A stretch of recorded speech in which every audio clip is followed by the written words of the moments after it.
What's up, Richie? What's up, Brandon? How are you? Seems crazy that we're just now sitting down to do one of these videos. Seems like it, yeah. I've done quite a few of them, and I've been meaning to sit down with you and do one, because I think typically I tell people, let's talk just a little bit about cigars and a lot about life and kind of what's going on in the lounge.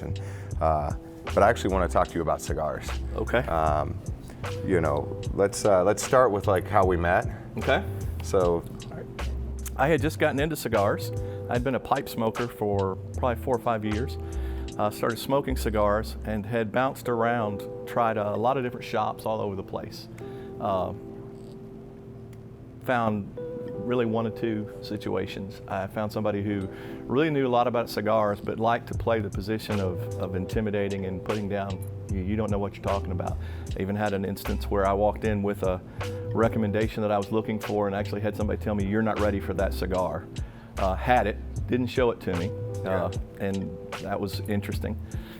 Or I'd find people who knew nothing about cigars, which was worthless to me because I didn't know anything about cigars either. I was looking for an education. But they knew how to run the point of sale, they knew how to run the business, but they really didn't know cigars. And so I bounced around, tried, I don't know, 10, 12 different lounges, just bouncing through. Walked into Renegade one day, had actually been to Renegade under the other ownership when I was smoking pipes. Walked in just to see if they had tobacco. They didn't, so walked in, walked out, never gave it another thought. And Elizabeth, my wife, was walking we were driving down 190 one day, and she said, hey, have you tried Renegade again now that you're smoking cigars? I'm like, you know, I haven't. So I walked in, met one of your employees, one of your original employees, walked in the lounge and just told them, look, I don't know anything about cigars. I'm just starting out. Here's one that I've smoked that I liked. Just tell me what I need to know about cigars and give me some suggestions. And he spent about 30 minutes with me in the humidor, was great, gave me some of the basics and picked out 4 or 5 different cigars, and I tried them. Came back, met another one of your employees, did the same thing, gave me 4 different cigars according to his taste, got to taste those. And then the third time I came in, I met you. And it was just click. I don't know, you've said it before, you like those kind of customers, but I just wanted to learn about the cigars. I was enjoying them and wanted to learn about them. And you took about an hour with me in the humidor, talked to me, but gave me a brief cigar 101, looked at my things. And then back in the day, you had a business card that on the back of it was just 10 blank lines. And you wrote the lines of the cigars you gave me and said, hey, on each one of them, nothing fancy, 1 to 5, 1 to 10, just grade them. Which ones you like, and when you come back in, bring it with me. I'll have a better idea of what to suggest next time. And it just kind of stuck. As soon as I did that, I realized I was home. One of the things that sold Renegades on me is I was sitting there one Saturday with one of your employees and did the same thing, walked in the humidor, didn't know him, didn't know me, I don't know anything about cigars. We went through the humidor. He was checking me out. He goes, do you do this every time you come in? I'm like, pretty much, yeah. He goes, so you buy 5 or 6 cigars every time you come in? I'm like, yeah. And he goes, how often do you come in? I said, once, twice a week. And he said, we have a deal that would be far more economical for you and you get a locker out of it. And I was like, that was something that I thought was kind of an extra touch. And quite honestly, he could have just strung me along and let me pay a higher rate for the cigars for a long time. But on top of just cigar knowledge and the willingness to share and teach, and build customers up, a knowledge up so that they would know the cigars. Also got a place where it's like, they wanted to take care of me. And that was home, and it's been home since. And the Renegade is where I get cigars, plain and simple. The only time I ever buy other cigars is in traveling if I'm out of the state. And don't have cigars, I'll look for the cigar lounge nearest me and pick up a couple. So yeah, and I would always recommend that, right? You always support the lounge that you're visiting. Plus, when I travel, I always find that you find the best restaurant tips, not on Yelp, but in a cigar shop, right? So exactly. Anytime I travel, I always tell whoever I'm with, I said, look, first thing we're gonna do is find a cigar shop, not because I need a cigar, because I wanna go get like real honest feedback on local restaurants. Where do we wanna eat? Where do we wanna have drinks? So I like visiting cigar shops when I travel for that. But there's really the reason why I wanted to talk cigars, because obviously we're doing this on a cigar channel, but there's so much information on cigars out there. But there's like 3 types of customers. There's the guy that comes in that grabs cigars to smoke with his buddies, doesn't know what he likes, doesn't care, that just he needs 3 cigars for fishing on Saturday because his buddy smokes cigars. And then there is the customer that's like, I don't care if it's a Habano wrapper, I don't care if it's Criollo, I don't care. Yeah. Just find a cigar for me I'll like and then keep it in stock, right? And that's a great customer. Like from a retail standpoint, that's a great customer. But you know, it's kind of funny that I'm this way about cigars, but I'm very much like you when it comes to cigars, because I'm very much like, I don't care how you do it, just do it. Like I'm the kind of guy, like I don't want to see the process, I just want it done. And but with cigars, I was the complete opposite of that. Yeah. Like you, you know, I have customers that come in and they want to know a little bit, but you wanted to know, like, how are cigars made? Where is this taste coming from? How do I identify the flavors? And for me, as a retailer, before you became a friend, because now it's more than that, but like just as a customer retailer experience, for me that like fulfilled this like creative void I had. Like I really wanted to like have those conversations with people, and you wanted to know everything, and I love that. So I encourage, you know, anybody that wants to know more about cigars, whether you're local or you're somewhere else, find a retailer that gets excited about that, because I've been doing it 5 years, some guys have been doing this 45 years, but 5 years later, I'm still as excited when somebody comes in and says, teach me something about cigars. And I'm like, how much time? Tell me when to stop, because like I'm ready to go right now. But that's something I really enjoy. And like, you've gone on trips, we've gone to Nicaragua together, we've gone to Honduras together. I think we've gone to we've been Nicaragua and Honduras, right? Been on both trips together. We've had a great time, but you've seen the process like all the way through.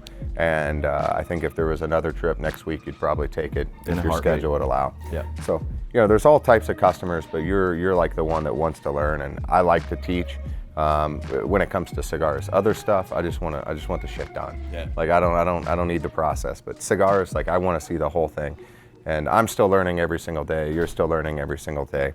But one other thing I think we should talk about is like, because I've seen it with you, I'm seeing it with other people, but like your palate change. Yeah. So like, let's talk a little bit about like what you started smoking, what you like smoked a year in, and what you smoke now. Okay. I think that'd be kind of a cool place to wrap up, because I feel like your path follows like a trend that I see with a lot of customers. Yeah. So I started out, smoked 30, 40, 50 cigars, never smoking the same one twice. Literally just walking and getting some recommendations, and if they recommended 3, I bought 3. If they recommended 6, I bought 6. Because I just wanted to start getting a feel and learning. And when I first started out, I remember the first cigar I smoked that I thought, oh wow, this is one I really enjoy. This is going to be my cigar. And it was an AJ Fernandez New World. Yeah. Out of Nicaragua, very spicy, strong cigar. So for the longest time, that's what I gravitated to. Man, I didn't want to talk about Dominicans. I didn't want to talk about Honduras. I wanted to talk about Nicaraguans. I wanted that spice. I wanted that strength. I wanted that heat that came from that cigar. So went really strong. The Maduro instantly became one of my favorites of several brands. And as I kept smoking, we started smoking and smoking more, and you started talking to me about Pallet, which is a hopeless cause in my case. I've got 8 colors in my crayon box, and Pallets are a challenge. I can pick out tastes. I can't tell you what those tastes are. But as we started smoking different cigars, you started, as your inventory changed, as you started building out your humidor, new things came along, and I started finding that I started pulling back from the strong into more of a medium plus. I remember really being fond of the homegrown, the Ray Ray. You were talking with Ray at one point, and I remember the Ray Ray was one of my favorites. Still a relatively strong cigar, but not overpowering. Really liked that one. Then as you started doing some of the blends, you brought in Noel Rojas with us. And Noel, although doing most of his stuff with Nicaraguan cigars, has a very Cuban mindset and a very Cuban palate. So it starts to be a little bit more milder, a little bit more smooth, a little bit more subtle with more complexity, different flavors coming in the cigars. And I remember his Sabor de Esteli became one of my favorites really quickly, where I would smoke that one over and over. And then we ran in, you met Robert Caldwell and Matt Booth and Aventura. Henderson Ventura. You met him and started smoking their cigars, and you brought in Davidoff. You got the Davidoff line, and we started looking at a little bit milder cigars, but far more complex in terms of the flavor profile. And that's kind of where I've settled in right now. It's like, I'm not nearly as quick to go in and grab a strong stick. As a matter of fact, a lot of times I'll go back to try one of the old ones, try a New World or try an AJ or try one of the older Nicaraguans, and I find that the spice is just a little too much for me these days. It's a nice change of pace, maybe after a heavy meal with a nice Cabernet or something afterwards. But just for an everyday smoke, man, I have really pulled back to that. I'm not even a medium plus anymore. I'd say I'm a solid medium at best. And that's kind of where I sit. Yeah, I see that a lot. I see you guys start with mild cigars because they're told mild cigars are where you're supposed to start. Kind of like your experience, you weren't ready for that. I think that's complete bullshit. But a lot of people start with mild cigars. And I wouldn't put a new cigar smoker on the strongest cigar either, not because I just don't want to run the risk of them getting cigar sick and then them being turned off from cigars. But mild, medium, a little bit spicy, there's a lot of things that I think play a role in what you'll enjoy. But most people start mild and then they go really strong because they want flavor and they get a flavor. And then they kind of dial it back down and they start appreciating the different nuances in cigars, transitions, layers of flavor that they can get from a cigar. And you normally get more of that in a more medium plus, or mild to medium cigar. It's really hard to get that in a full-bodied cigar because typically that one strong tobacco is the dominant flavor. Right. And there is a time and place for that. Like you said, occasionally I'll have a big steak dinner, or I'll have barbecue across the street from the shop, and then I'm like, I just want something that just kicks my ass a little bit, right? Really rich, really strong, maybe even really spicy. Scotch Circle is a good place as well. But 99% of the time, I'm with you. Like I'm kind of a medium-bodied cigar smoker now. But we smoke probably as many cigars as anybody, and that's kind of that's kind of where we landed. And I think that I see that as a common trend. I think so. Last thing I'm going to ask you. Sure. What do you like to drink with your cigars? For me, it really depends on the time of year. I brought Scotch today, but quite honestly, I'm doing a gin and tonic. I'll do a lot of gin and tonics. Do the French 75, just because nothing like replacing tonic with bubbly alcohol and just making the drink a little stronger, but it's a little fresher for the hot seasons in here. During the fall and winter, I'll go with a Scotch or maybe an old fashioned. I've also found port. We had a gentleman at the shop who was drinking port one day. Never tried it. I'm not a big wine drinker. Had never tried port. But then he said he shared a glass, and I really liked it, and it paired well with a nice, probably medium plus cigar.